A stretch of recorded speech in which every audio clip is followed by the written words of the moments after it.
السلام علیکم ورحمۃ اللہ وبرکاتہ۔ الحمد للہ رب العالمین وأصلی وأسلم علی سیدنا وحبیبنا ونبینا فداہ ابی و امی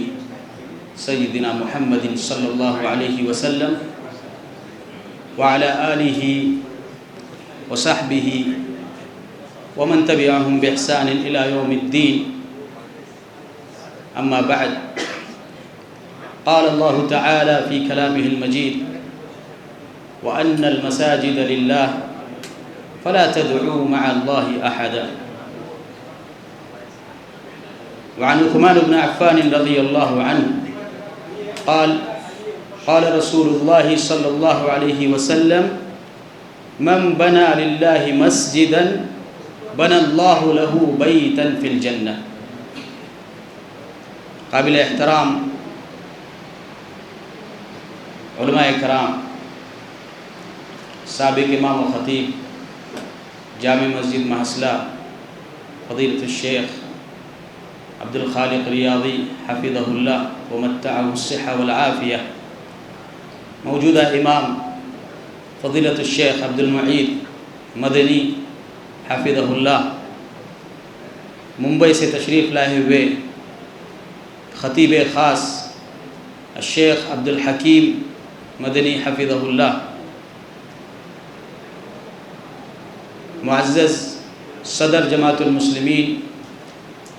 اراکین اور قابل احترام حلقہ سرئی کے نوجوانان اور میرے معزز ساتھیوں، دور دراز سے آئے ہوئے بزرگان، گاؤں کی شخصیات اور انہی سبھی پھولوں کے درمیان نازش کوکن، فخر کوکن، رتن کوکن، محسن کوکن جناب بشیر حجوانی صاحب، ہم سب افراد کا اس مسجد میں استقبال کرتے ہیں۔ اللہ رب العالمین ہم سب کا یہاں بیٹھنا مبارک بنائے۔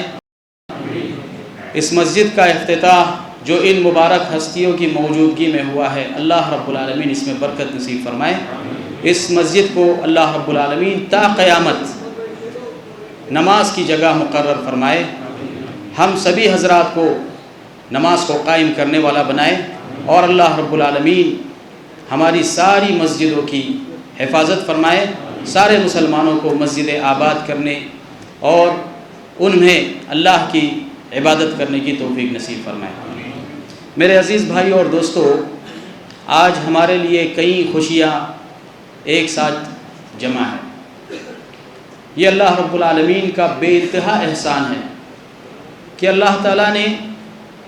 کئی مواقع جن کا ہم کئی دنوں سے انتظار کر رہے تھے، ایک ہی موقع پر بالکل مختصر مدت میں اللہ تعالیٰ نے ہمارے لیے جمع کی، اور اس مجلس کو اس وقت چار چاند لگ گئے جب بشیر حجوانی صاحب کی شخصیت یہاں تشریف فرما ہوئی۔ میں زیادہ کچھ نہیں کہنا چاہتا کیونکہ یہ مسجد ہے اور مسجد کا احترام ہم سب پر واجب ہے، لیکن چونکہ مسجد کا پیغام یہ ہوتا ہے کہ امت میں اتحاد پیدا کیا جائے، امت میں یونٹی بنائی جائے، امت کو ایک جگہ اسمبل کیا جائے، لوگوں کے اختلافات کو دور کیا جائے، تو چونکہ مسجد کے مقاصد بشیر بھائی کی محنت کے مقاصد کا ایک جز نظر آتی ہے، اس لیے شاید مجھے یہ کہنے میں حرج محسوس نہیں ہو رہا ہے کہ بشیر بھائی اپنے آپ میں ایک انجمن ہے، اپنے آپ میں ایک اتحاد کی دعوت ہے۔ ہم اب تک ان کا تعارف ایمبولینس کی صورت میں سن رہے تھے۔ جو لوگ جماعت کے آفس میں آج 11 بجے کے بعد حاضر تھے وہ جانتے ہوں گے کہ ان کی ورڈنگ کیا تھی، ان کے جملے کیا تھے، ان کا ویژن کیا تھا، اور سارے کوکنی افراد کو ایک متحدہ پلیٹ فارم کے تحت جمع کرنے کے لیے انہوں نے کس طریقے کا خواب دیکھا ہے۔ اس طرح کے خواب سینکڑوں اور ہزاروں افراد میں بڑی مشکل سے کوئی دیکھتا ہے۔ میں صدق کے دل سے آپ کے لیے دعا گو ہوں کہ جو خواب آپ نے آج کے اس انتشار کے دور میں امت مسلمہ کے لیے اور کوکنی عوام کے متحدہ پلیٹ فارم کے لیے دیکھا ہے، اللہ رب العالمین اس میں آپ کو کامیابی نصیب فرمائے۔ اللہ رب العالمین ترقی کے راستے آپ کے لیے ہموار کر دے، اور جس طریقے سے بیش بہا خدمات سماجی پیمانے پر آپ قوم کے لیے کر رہے ہیں، دینی پیمانے پر بھی اور سوشل پیمانے پر بھی اللہ تعالیٰ لگاتار آپ سے، آپ کے بچوں سے، آپ کے خاندان سے اور آپ کی وصیت کے ساتھ آپ کے بعد آنے والی آپ کی ساری نسل سے اللہ تعالیٰ امت مسلمہ کی خدمات دے۔ یہ ایک بہت بڑا نقطہ ہوتا ہے کہ ہمارے یہاں ماضی میں بھی آپ نے دیکھا ہوگا بڑی بڑی شخصیات گزرتی ہیں، شخصیات اپنے حساب سے کام کرتی ہیں، لیکن اپنی اولاد کو اس بات کی وصیت کرنا یہ بڑے جگر گوشے کا کام ہوتا ہے۔ ایک عالم اپنے اولاد کو علم کی نصیحت کرے، اس کے لیے دل پر پتھر رکھنا پڑتا ہے۔ ایک سماجی خدمت کرنے والا سماج اور قوم کی خدمت کرے، اپنا سب کچھ اس کے لیے قربان کرے اور اپنے بچوں سے اس کی وصیت کرے، یہ بڑا مشکل کام ہے۔ لیکن ہم نے بشیر صاحب کو دیکھا ہے، آتے برابر انہوں نے فوراً جبران بھائی کو، ان کے بیٹے کو فون لگایا اور جماعت کی بات کروائی۔ ان کے بیٹے دبئی میں بیٹھے ہوئے۔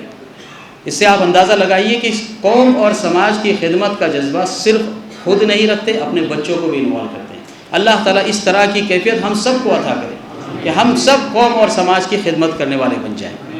میرے عزیز بھائی اور دوستو، کسی مسلمان کے لیے سہارا بننا یہ معمولی نہیں ہے،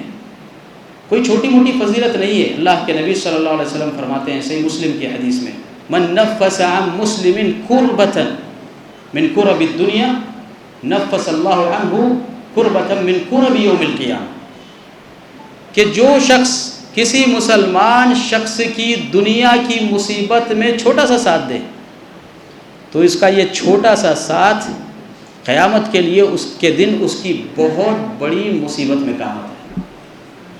اور مسجد کی مناسبت سے میں آپ کو ایک حدیث سناتا ہوں، آپ کو اس سے اندازہ ہوگا کہ معمولی سی چیز بھی کتنے ثواب کا باعث بنتی ہے۔ ہمارا دین بہت آسان ہے، شریعت بہت آسان، ان الدین یسر۔ اللہ کے نبی صلی اللہ علیہ وسلم فرماتے ہیں کہ دنیا میں اگر کوئی مذہب سب سے زیادہ آسان اور ہماری انسانیت، ہماری ہیومینٹی اور ہمارے سویلائز مسائل کے حساب سے سب سے زیادہ پرفیکٹ ہے تو وہ صرف اور صرف دین اسلام ہے۔ وَلَن يُشَادَّ الدِّينَ، کہ دنیا میں ان الدین یسر، سب سے آسان دین اسلام ہے، اور جو بھی اس دین کے اندر سختی کی کوشش کرے گا دین کی عمارت کو گرا دے گا۔ اس لیے آسانیوں کو ڈھونڈیے، آسانیوں کو ڈھونڈیے، لوگوں کے لیے آسانیاں پیدا کیجیے، یہ ہمارے دین کی تعلیم ہے۔ اللہ کے نبی صلی اللہ علیہ وسلم کے زمانے میں ایک عورت تھی، کالی کلوٹی عورت، مسجد کی صفائی کیا کرتی تھی۔ تو ایک دن اللہ کے نبی صلی اللہ علیہ وسلم نے اسے غائب پایا، اور ایک دن نہیں، جس دن وہ صفائی کے لیے نہیں آئی اس دن غائب پایا۔ تو صحابہ اکرام سے سوال کیا کہ وہ عورت جو مسجد میں صفائی کیا کرتی تھی وہ کہاں ہے؟ تو صحابہ اکرام نے کیا، یا رسول اللہ، کل رات میں اس کی وفات ہوئی ہے اور آج ہم نے اس کو بقیع قبرستان میں دفن کر دیا ہے۔ مسجد نبوی اور بقیع قبرستان کا ڈسٹنس جو لوگ حج عمرے پہ گئے ہیں وہ جانتے ہوں گے، مسجد کے بالکل بغل میں قبرستان۔ رات میں وفات ہوئی، اور چونکہ سنت یہ ہے کہ تدفین میں جلدی کی جائے، صحابہ اکرام انتظار نہیں کرتے تھے جس طریقے سے آج ہمارے یہاں انتظار کیا جاتا ہے، اچھی بات ہے، لیکن اگر کسی چیز کا انتظار ہونا چاہیے تو وہ باجماعت نماز ہے۔ تو اس حساب سے اگر جب ان کی وفات ہوئی، لے جا کر دفن کیا گیا، اللہ کے نبی صلی اللہ علیہ وسلم نے دوسرے دن فوراً فالو اپ کیا، ایسے نہیں کہ 4 دن گزرے 5 دن گزرے، کہاں وہ عورت کہاں ہے؟ فرمایا ہم نے رات میں دفن کر دی۔ اللہ کے نبی صلی اللہ علیہ وسلم کے چہرے مبارک کا رنگ تبدیل ہوا اور کہا کہ مجھے اس کی قبر کے پاس لے چلو۔ اللہ کے نبی صلی اللہ علیہ وسلم مسجد میں صفائی کرنے والی ایک عورت کی قبر پر آپ گئے، آپ نے نماز جنازہ پڑھی، صحابہ اکرام سے کہا کہ تم نے مجھے کل خبر کیوں نہیں کی؟ تو کہا کہ یا رسول اللہ ہم آپ کے پاس اتنے بڑے بڑے معاملات ہوتے ہیں، اتنی بڑی بڑی چیزیں ہوتی ہیں، تو ہم نے اس کو بہت معمولی سمجھ لیا۔ تو اللہ کے نبی صلی اللہ علیہ وسلم نے فرمایا کہ یہ قبریں ظلمت کا ذریعہ ہوتی ہے، اس قبروں میں بہت زیادہ تاریکی ہوتی ہے، لیکن انسان کے بعض اعمال ایسے ہوتے ہیں جو اللہ کو اتنے زیادہ محبوب ہوتے ہیں، اس کا اندازہ آپ کو نہیں ہو سکتا۔ پھر آپ نے ایک بہت مشہور جملہ کہا کہ وَإِنَّ اللَّهَ يُنَوِّرُهَا لَهُمْ بِصَلَاتِي عَلَيْهِمْ، کہ میرے سلام پڑھنے کی وجہ سے، میرے نماز جنازہ پڑھنے کی وجہ سے ان قبروں کے اندر جو ظلمت کی جگہ ہے روشنی پیدا ہوتی ہے۔ تو مسجد میں صفائی کرنے والی ایک عورت، یہاں تک کہ اللہ کے نبی صلی اللہ علیہ وسلم نے یہاں تک بیان فرمایا، مسند احمد کی روایت ہے کہ مسجد میں اگر ایک کچرے کا ٹکڑا بھی آپ اٹھا لو، کچرے کا ٹکڑا، آج ہمارے یہاں مؤذن صاحب کا انتظار کرتے ہیں کہ مؤذن صاحب آئیں گے جب اٹھائیں گے، کیونکہ ان کی وہ ڈیوٹی ہے، مگر اللہ کے نبی صلی اللہ علیہ وسلم فرماتے ہیں کہ مسجد میں گرے ہوئے ایک کچرے کا ٹکڑا اٹھانا بھی میری امت کے لیے ثواب کا باعث ہے۔ آپ نے فرمایا قیامت کے دن جو بہت سارے اعمال پیش کیے جاتے ہیں، تو میرے سامنے ایسے اعمال پیش کیے گئے تو میری امت کا ایک عمل مجھے اتنا پسند آیا کہ اس شخص کی مغفرت کا سبب بن گیا کہ مسجد میں گرا ہوا کچرا تھا اور اس شخص نے اس کو اٹھایا۔ میرے بھائیوں اور دوستوں، یہ دین بہت آسان ہے، اس کی تعلیمات بہت زیادہ آسان ہیں، لہٰذا ہمیں کوشش کرنا چاہیے کہ ہم دین کی تعلیمات پر مکمل طور پر عمل پیرا ہوں۔ آج ہمارے سامنے یہ مسجد بن کر تیار ہو چکی ہے، یقیناً بہت ساری ایسی شخصیات ہیں جو آپ کو یہاں سامنے نظر آ رہی ہے، پردے کے سامنے نظر آ رہی ہے، لیکن اس پردے کے پیچھے ایسی شخصیات ہیں جنہوں نے اس مسجد میں اپنا ایک اہم کردار ادا کیا۔ انہیں کچھ نہیں چاہیے، انہیں صرف اخلاص چاہیے، انہیں کچھ نہیں چاہیے، صرف اللہ کے نبی صلی اللہ علیہ وسلم کی بیان کردہ فضیلت چاہیے۔ تو ایسے افراد زیادہ قابل مبارکباد ہیں کہ انہوں نے قربانیاں دی، اپنے اموال کو پیش کیا، اور چند ہی مہینوں کے اندر یہ مسجد جو ہے بن کر آج اپنی اصل صورت میں کھڑی ہوئی۔ مجھے کچھ دھندلا سے یاد آ رہا ہے کہ اس جگہ کے اوپر جو ہے ایک کوئی ریزیڈینشیل پروجیکٹ آنے والا تھا بہت سالوں پہلے، اور اس وقت اعلان کیا گیا تھا کہ سرئی گاؤں کے اندر ایک بہت بڑا پروگرام ہونے والا ہے، اور اس میں ایک ریزیڈینشیل پروجیکٹ بہت ساری لوگ مل کر، مرحوم ہمارے بھائی مرحوم خلیل قاضی صاحب، اللہ ان کی قبر کو نور سے بھر دے، یہ ان کا ریکمنڈیشن تھا، اور انہوں نے اپنی جگہ کا کچھ حصہ اس کے لیے وقف کرنے کی بات کی۔ مجھے تھوڑا یاد آ رہا ہے کہ اس وقت پروگرام ہوا، اور پروگرام میں یہ کہا گیا تھا کہ پروگرام کے بعد کھانا ہے۔ اس وقت ہم تو چھوٹے تھے، تو کھانے کی نیت سے یہاں پر ضرور پہنچے تھے، لیکن اس وقت جو پروگرام ہوا اس کی چند جھلکیاں مجھے یاد آ رہی ہے۔ مولانا عبدالخالق ریاضی صاحب اور شری وردھن کے مدرسے سے غالباً مولانا عمر گجراتی صاحب آئے تھے، اور جو ہے ابارے صاحب کوئی تھے شری وردھن کے، میں نام بھول رہا ہوں، ان کا جو ہے کوآرڈینیشن میں پروجیکٹ تھا، اگر میں غلط نہیں بول رہا ہوں، صحیح بات ہے، جاوید ابارے صاحب، جی ہاں۔ تو اس وقت جو ہے علماء اکرام کے جو بیانات ہوئے اس میں یہ ریکمینڈ کیا گیا کہ جب یہ سارا پروجیکٹ بن رہا ہے تو اللہ کے نبی صلی اللہ علیہ وسلم کی حدیث ہے کہ ہر دور کے اندر، یعنی ہر محلے کے اندر مسجد بنانے کا اہتمام کیا جائے۔ تو اللہ جزائے خیر دے ان لوگوں کو جنہوں نے یہ پروجیکٹ لایا، اس میں مسجد کا اہتمام کیا۔ پروجیکٹ بنا یا نہیں بنا اس کا مجھے علم نہیں ہے، لیکن الحمدللہ آج مسجد بن گئی اور مسجد قائم ہو چکی ہے۔ لہٰذا اب سرئی والوں کی ذمہ داری ہے کہ اس مسجد کو آباد کریں، اس مسجد میں نماز کی پابندی کریں، اس مسجد میں خوشبو کی پابندی کریں، اس مسجد میں صفائی کی پابندی کریں، اس مسجد میں اچھے امام کی پابندی کریں۔ تو یہ اس مسجد کو قائم رکھنا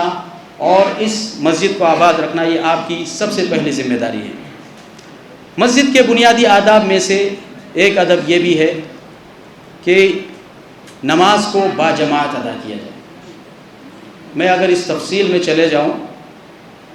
کہ مسجدوں کی ابتدا کیسے ہوئی اور دنیا میں وہ کون سا مذہب ہے جس نے اپنے ماننے والوں کے لیے عبادت گاہوں کا تصور دیا، بہت سارے حقائق سامنے آئیں گے، لیکن اس بات سے کوئی بھی راہ فرار نہیں کہ اسلام وہ مذہب ہے جس نے عبادت خانے کا تصور دیا ہے۔ بے شک عیسائیت پیارے حبیب صلی اللہ علیہ وسلم کی بعثت سے پہلے ہے، مگر اسلام حضرت آدم علیہ السلام کے اس دنیا میں وجود سے ہے۔ عیسائی مذہب کے اندر کنیسہ بنانے کا تصور کب آیا؟ بہرحال یہ بہت لمبی تفاصیل ہے، وہ کرسچینٹی سے متعلق ہے، لیکن اگر عبادت خانے کا تصور دنیا کو کسی نے دیا ہے تو وہ مسلم قوم ہے، اسلام ہے۔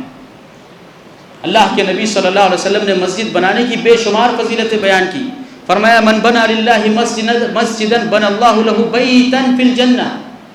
کہ جو شخص اللہ رب العالمین کی رضا کے لیے صرف اور صرف اس کی خوشنودی کے لیے مسجد کی بنیاد رکھے تو وہ زمین پر مسجد کی بنیاد رکھ رہا ہے، اللہ تعالیٰ آسمان پر اس کے محل کی بنیاد رکھ رہا ہے۔ اور یہاں تک فرمایا کہ کوئی بھی شخص یہ نہ سمجھے کہ یہ تو مسجد کی فضیلت ہے، میرے پاس تو صرف ایک اینٹ کے دینے کا پیسہ ہے۔ اللہ کے نبی صلی اللہ علیہ وسلم نے فرمایا کمفحص قطار، کہ اگر کوئی شخص مسجد کے بنانے میں شتر مرغ کے ایک انڈا دینے کی جگہ کے برابر بھی جگہ ڈونیٹ کرے، یا آپ اس کو اسکوائر فٹ میں لے لیجئے، ایک مرغی انڈا دینے کے لیے اس کو کتنی جگہ لگتی ہے؟ آپ نے حدیث میں اس کی مثال دی، فرمایا معمولی سی جگہ کا بھی پارٹیسپیٹ کرنا مسجد کی خاطر، یہ بھی جنت میں ایک گھر کا باعث ہے، سبب۔ تو آپ اسلام میں دی گئی کسی بھی نیکی کو معمولی نہ سمجھے، کسی بھی نیکی کو، یہاں تک کہ حدیث میں آتا ہے کہ ایک کھجور بھی اگر آپ کو اللہ کی راہ میں دینا ہے اس کو بھی آپ معمولی نہ سمجھیں۔ اگر آپ کے پاس دینے کے لیے کچھ نہیں ہے، اپنے چہرے کی مسکراہٹ تو دے سکتے ہو، تو اگر آپ کے پاس کچھ نہیں ہے تو کم سے کم اپنے دل کو اتنا وسیع رکھیے، آپ کا دل اتنا کشادہ ہونا چاہیے کہ ایک مومن شخص جو پریشان ہے، اگر اس کی پریشانی میں آپ کی چہرے کی مسرت اس کو فائدہ دے سکتی ہے تو آپ ضرور اس کی عیادت کیجئے اور اس کو اپنی مسرت اور اپنے چہرے کی خوشنودی سے اسے خوش کیجئے۔ بڑی فضیلتیں ہیں میرے بھائی اور دوستو اسلام کی، اور یہی وجہ ہے کہ یہ سب سے زیادہ مقبول دین ہے اور سب سے زیادہ فطرت کے مطابق ہے، اور سب سے زیادہ انسانیت اسے نیچر کا دین سمجھتی ہے۔ تو میرے بھائی اور دوستو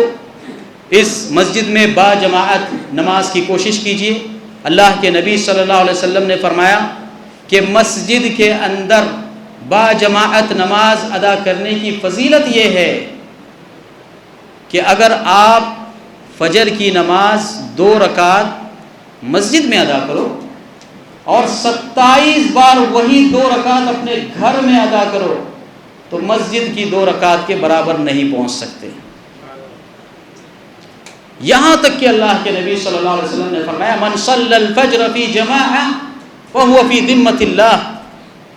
کہ جو شخص فجر کی نماز جماعت کے ساتھ ادا کرے اللہ تعالیٰ نے اس کی ذمہ داری لے لی۔ اور ایک حدیث میں آپ نے فرمایا کہ مسجد میں نماز ادا کرنا گھر میں نماز ادا کرنے کے مقابلے میں 27 گنا افضل ہے۔ اور سبحان اللہ، قربان جائیے اسلام کی تعلیمات پر۔ قرآن کریم نے مسجد کا تذکرہ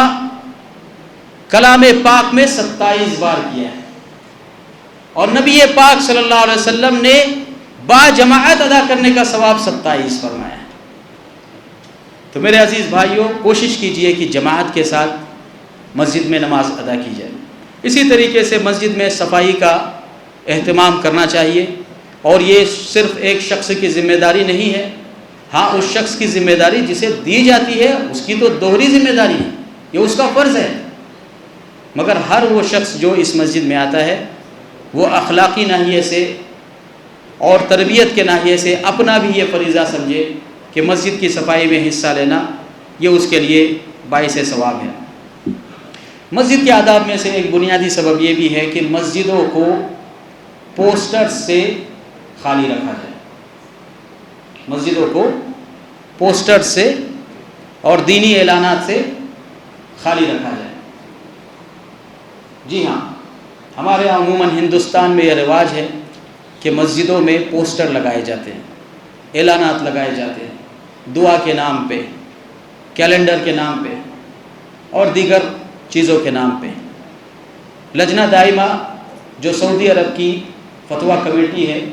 30 علماء کرام جو متفقہ طور پر فیصلہ دیتے ہیں، انہوں نے اپنے فتوے میں والیوم نمبر 5 پیج نمبر 270 میں ذکر کیا ہے کہ مسجدوں کے اندر ہر وہ پوسٹر جو کسی جماعت کے دعائے کا اور اعلان کا، کسی چیریٹیبل فاؤنڈیشن کے اپنے ایڈورٹائزمنٹ کا ذریعہ ہو، وہ مسجد میں نہیں لگانا چاہیے۔ یہ متفقہ فیصلہ ہے لجنہ دائمہ سعودی عرب کی کمیٹی۔ کوئی شخص یہ کہہ سکتا ہے کہ مسجد اصلاح کا ذریعہ ہے، اصلاح ہونی چاہیے، بے شک ہونی چاہیے، اور الحمدللہ ہمارے یہاں اس گاؤں میں اصلاح کا سسٹم بھی قائم ہے، دروس کا سسٹم قائم ہے، تفسیر کا سسٹم قائم ہے، لوگوں کی اصلاحات کا، لیکن اس کا مطلب یہ نہیں کہ ساری اصلاحات مسجد سے ہو، یہ ضروری نہیں ہے۔ اسلام کی طبیعت میں بہت ساری ایسی چیزیں ہیں جو ہمیں مسجد سے خارج میں حل کرنا پڑے گی۔ اس میں ہمارا نظام معاشرت ہے، ہمارے سویلائزڈ مسائل ہیں۔ اگر آپ یہ سمجھ رہے ہو کہ سویلائزڈ مسائل مسجد سے حل ہوتے ہیں تو میں کہتا ہوں آپ سب سے بڑی غلطی کرو۔ اللہ رب العالمین نے ہمیں زکوٰۃ کا سسٹم دیا ہے، اس سسٹم کو ہم کم زندہ کریں گے۔ اللہ رب العالمین نے ہمیں وقف انڈوکمنٹ کا سسٹم دیا ہے، اس سسٹم پر ہم کب بات کریں گے؟ اللہ رب العالمین نے نظام میراث کا ہمیں سسٹم دیا ہے، یہ سسٹم کیسے حل ہوگا؟ ایک آسان سی تھیری ہے جو ہمارے ذہن میں آتی ہے کہ اگر آپ کو میتھمیٹکس پڑھنا ہو اور آپ سوچو گے کہ میں میتھمیٹکس کا 1 آور کا ایک لیکچر یوٹیوب پر دیکھ لوں گا تو میری ضرورت پوری ہو جائے گی۔ آپ مجھے بتائیے، نوجوان جو اسکولوں میں پڑھتے ہیں، کیا آپ کی ضرورت پوری ہوگی؟ اگر آپ کو سائنٹیفک ایکسپیریمنٹ کرنا ہو اور آپ یہ سمجھے کہ وداؤٹ ایکسپیریمنٹ میں نے 2-4 لیکچر سن لیے تو کیا آپ کی ضرورت پوری ہوگی؟ نہیں۔ مسجد کا اپنا مقام ہے، مسجد کی اپنی ذمہ داریاں ہیں، امام و خطیب کی اپنی ذمہ داریاں ہیں، ان کے اوپر دیگر چیزوں کا برڈن ہے۔ وہ مسائل جو معاشرت سے متعلق ہے، وہ مسائل جو میراث سے متعلق ہے، وہ مسائل جو طلاق و خلا اور دیگر امور سے متعلق ہے۔ آج سماج کی سب سے بڑی کمزوری یہ ہے کہ ہم نے دین کو مسجد میں آ کر محدود کر دیا ہے، اور اس سے بھی بڑی کمزوری جس کی طرف ہم بڑھ رہے ہیں، اللہ رب العالمین ہم سب کی حفاظت فرمائے۔ اسپیشلائزیشن، اسلام کی تعلیمات میں بہت سارے ایسے ویز، ایسے اسٹریم، ایسی فیکلٹیز ہیں۔ ہمارے پاس دبئی نمونہ ہے، ہمارے پاس سعودی عرب نمونہ ہے۔ میں مساجد کی حد تک بات کر رہا ہوں، دیگر چیزوں کی حد تک نہیں۔ ان کا وزارت الاوقاف کا سسٹم دیکھیے، مسجد میں جو اسمبلنگ ہے، ان کی جو کنسسٹنسی ہے، اس کو آپ دیکھیے کہ کس طریقے سے وہ اپنی مسجدوں کو چلاتے ہیں اور کس طریقے سے اپنے اتحاد اور اتفاق کو برقرار رکھتے ہیں۔ ضرورت ہے کہ ان سارے امور الحمدللہ ثم الحمدللہ اللہ تعالیٰ نے جماعت المسلمین محصلہ کو وہ سسٹم دیا ہے کہ یہ ساری چیزوں پر وہ کام کر سکے۔ اللہ نے جماعت کو وہ پاور اور وہ طاقت دی ہے، ذرا نم ہو تو یہ مٹی بڑی زرخیز ہے ساقی، اللہ نے وہ پاور ضرور دیا ہے، اور انشاءاللہ جماعت المسلمین محصلہ اپنے آپ میں پورے کوکن کے اندر وہ مثال قائم کرے گا کہ لوگ جماعت میں آ کے پوچھے گا کہ آپ کے دارالقضاء کا سسٹم آپ نے کیسے بنایا، آپ نے زکوٰۃ کے سسٹم کو کیسے اسٹیبل کیا، آپ نے اوقاف کے سسٹم کو کیسے بنایا۔ میرے بھائی اور دوستو، ان چیزوں میں جماعت کا ساتھ دینے کی سخت ضرورت ہے۔ لہٰذا مسجد کے احکام کو، مسجد کی تربیت کے اصول کو، بے شک اس کی ہم سب کو ضرورت ہے، لیکن ساری چیزیں مسجدوں سے حل نہیں ہوتی۔ مسجدوں کے ساتھ آپ کا ساتھ ضروری ہے، مسجدوں کے ساتھ جماعت کا سپورٹ ضروری ہے، تاکہ دین اسلام کی صحیح اور سچی تعلیمات لوگوں تک پہنچائی جائے۔ مسجد کے آداب میں سے ایک بنیادی ادب یہ بھی ہے کہ قرأت کے لیے بہترین تجوید کے ساتھ قرأت کرنے والا قاری مقرر کیا ہے۔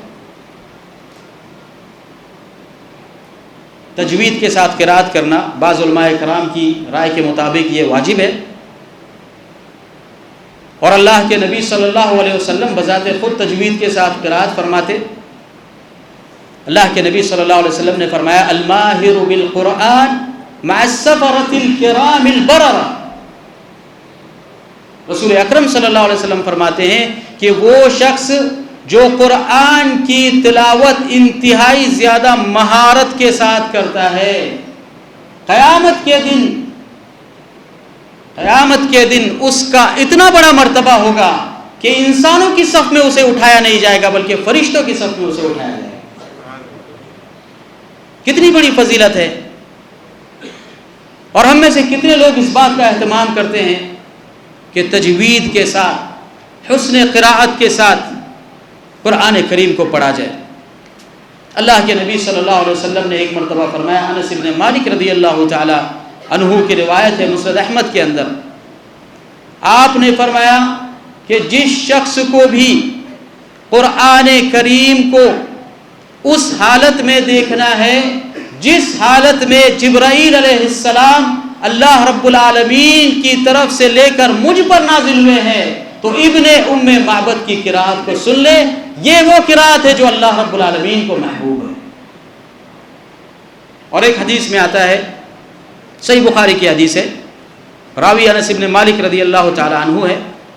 فرماتے ہیں کہ ایک دن اللہ کے رسول صلی اللہ علیہ وسلم ابی بن کعب کے پاس آئے اور کہا کہ یا ابی اقرأ علیہ، کہا یا ابی بن کعب میرے سامنے قرآن پڑھو۔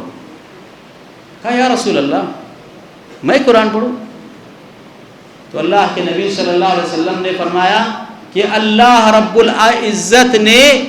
مجھے حکم دیا ہے کہ میں ابی ابن کعب کی زبان سے قرآن سنوں۔ جب ابی ابن کعب رضی اللہ تعالی عنہ نے یہ سنا تو کہا یا رسول اللہ، اللہ نے جب آپ کو حکم دیا تو کیا اللہ نے میرا نام لیا؟ تو اللہ کے نبی صلی اللہ علیہ وسلم نے فرمایا کہ جی ہاں، اللہ نے آپ کا نام لے کر۔ راوی حدیث حضرت انس بن مالک رضی اللہ تعالیٰ عنہ کہتے ہیں کہ قرآن پڑھنا دور کی بات، انہوں نے زار و قطار رونا شروع کر دیا۔ یہ وہ قرآن تھے جن کے ذریعے سے قرآن ہم تک پہنچا ہے۔ ابی ابن کعب کوئی معمولی شخصیت نہیں تھی، قرآن کریم کو جمع کرنے میں ان اللہ کے نبی صلی اللہ علیہ وسلم کے جیالوں نے ایک بہت بڑا کردار ادا کیا ہے، اور اسی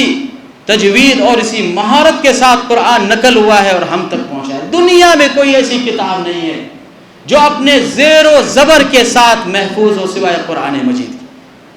آج بھی ایک معجزے کی شکل میں ہمارے پاس موجود ہے، لہٰذا اس کتاب مقدس کا احترام کیجیے، اس کو اس کے اصولوں پر پڑھنے کی عادت ڈالیے، اپنے بچوں کو سکھائیے، اپنے مدرسوں میں ان قرأتوں کو لائیے جن قرأتوں کی ہم کو ضرورت ہے،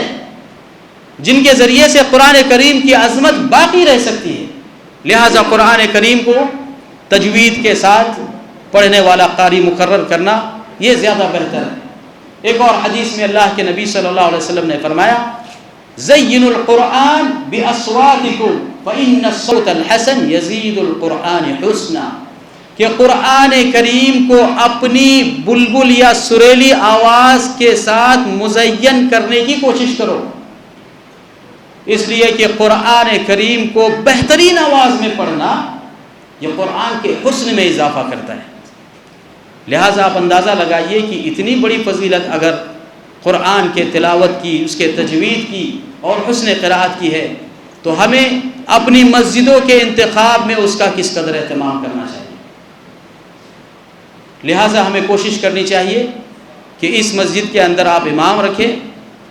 تو ایسا امام رکھیں جس کی آواز اچھی ہو اور جس کی آواز کا اثر ہمارے دلوں تک پہنچے، ہمارے نوجوان بچوں تک پہنچے، ہمارے بزرگوں تک پہنچے۔ اور ہمارے اس محلے کا ہر بچہ اس پر فخر محسوس کرے کہ میری آواز ہمارے اس امام کی آواز کی مانند ہونا چاہیے۔ لہٰذا یہ بہت بڑی فضیلت والی چیز ہے کہ مسجد میں جہاں قرآن کی تلاوت کی جاتی ہو اچھے امام کا انتخاب کیا جائے۔ شاید بات بہت زیادہ لمبی ہو رہی ہے، اللہ رب العالمین سے میں یہ دعا کروں گا کہ اللہ تعالیٰ اس مسجد کو تا قیامت قائم رکھے، ہم سب کو اللہ رب العالمین نماز کا پابند بنائے، اللہ رب العالمین ہماری اولاد کو نماز کا پابند بنائے، اللہ تعالیٰ ہمیں با جماعت نماز ادا کرنے کی توفیق نصیب فرمائے، اللہ رب العالمین اسلام کے اس رکن کو اپنی آخری وفات تک قائم رکھنے کی ہمیں توفیق نصیب فرمائے۔ یہ ایسا رکن ہے جو کسی بھی صورت میں معاف نہیں ہے۔ دین اسلام نے اس قدر رخصت دی ہے کہ اگر ایک انسان اپنے مرض کی صورت میں ہو، وضو نہیں کر سکتا کوئی بات نہیں، تیمم کر لے، کھڑا نہیں رہ سکتا کوئی بات نہیں، بیٹھ کے نماز پڑھے، بیٹھ نہیں سکتا کوئی بات نہیں، بستر مرگ پر اپنی حالت میں نماز پڑھے۔ اور علماء کرام جنہوں نے نئے نئے نوازل اور نئے نئے مسائل کا تجزیہ کیا ہے، آج ہمارے یہاں پیشاب کی بیماری بہت زیادہ عام ہے، مگر علماء کرام کا یہ لجنہ دائمہ کا متفق علیہ فیصلہ ہے کہ آج جس بیماری کا ہم شکار ہیں، نماز کی حالت میں ہوتی ہے، اپنی نماز کو مکمل کرے، دوسری نماز کے لیے دوسرا وضو کرے۔ یہ لجنہ دائمہ کا متفق علیہ فیصلہ ہے۔ لہٰذا میرے عزیز بھائی اور دوستو، دین بہت آسان ہے، نماز پڑھنا بہت آسان ہے۔ نماز جہاں ہمیں اللہ کے احکام کی پابندی سکھاتا ہے، وہاں ہمارے روزانہ کے روٹین کو بھی مقرر کرتا ہے۔ نماز جہاں ہمیں ہماری عبادتوں کا تصور ہمیں دیتا ہے، وہاں ہماری ورزش کا بھی ایک ذریعہ ہے۔ نماز جس طریقے سے اللہ اور اس کے رسول کے احکام کی پابندی ہے، اسی طریقے سے ہمارے اپنے اتحاد، ہمارے اپنے یونٹی اور ہماری اپنی جماعت کا ایک مظہر ہے۔ اللہ رب العالمین ہم سب کو اس پر قائم رکھے۔ الہ العالمین ہمارے بزرگوں کو نیک توفیق نصیب فرمائے، مسجدوں تک آنے کے لیے ان کے راستے ہموار کر دیں، اور جب تک وہ زندہ رہے اللہ تعالیٰ مسجدوں کے ساتھ ان کا آنا جانا لگائے رکھے۔ اس لیے کہ حدیث شریف میں آتا ہے کہ 5 قسم کے لوگ ایسے ہیں جو اللہ رب العالمین کی امان میں ہوگے۔ ان میں سے ایک شخص کا تذکرہ آپ نے کیا کہ جو ایک نماز کے بعد دوسری نماز کا انتظار کرتا ہے۔ تو یہ بزرگوں کی بھی ذمہ داری ہے، یہ مسجد بن چکی ہے، لہٰذا آپ سب سے پہلے آئیں، اس مسجد کو آباد کریں، اور اپنے بچوں کو، اپنے پوتوں کو، اپنے نواسوں کو اپنے ساتھ میں لے کر آئیں۔ اور مسجد کے مینجمنٹ سے میں یہ گزارش کروں گا کہ مسجد کے اندر بچوں کی انٹری کو کھلی رکھے، الا یہ کہ کوئی ایسا مسئلہ ہے جس کی بنیاد پر ان کی انٹری میں پابندی ہوتی ہو، یا کوئی جو عوائق آتے ہیں وہ درپیش ہوتے ہوں، تو اس وقت آپ روک سکتے ہیں، مگر بچوں کو مسجد سے نہ روکے۔ اللہ رب العالمین مجھے اور آپ کو نیک توفیق نصیب فرمائے۔ ربنا هب لنا من ازواجنا وذرياتنا قرة اعين واجعلنا للمتقين اماما رب اجعلني مقيم الصلاة ومن ذريتي ربنا وتقبل دعاء۔ اللهم صل على محمد وعلى ال محمد كما صليت على ابراهيم وعلى ال ابراهيم انك حميد مجيد۔ اللهم بارك على محمد وعلى ال محمد كما باركت على ابراهيم وعلى ال ابراهيم انك حميد مجيد۔ وصلى الله على نبينا محمد وعلى اله وصحبه وسلم۔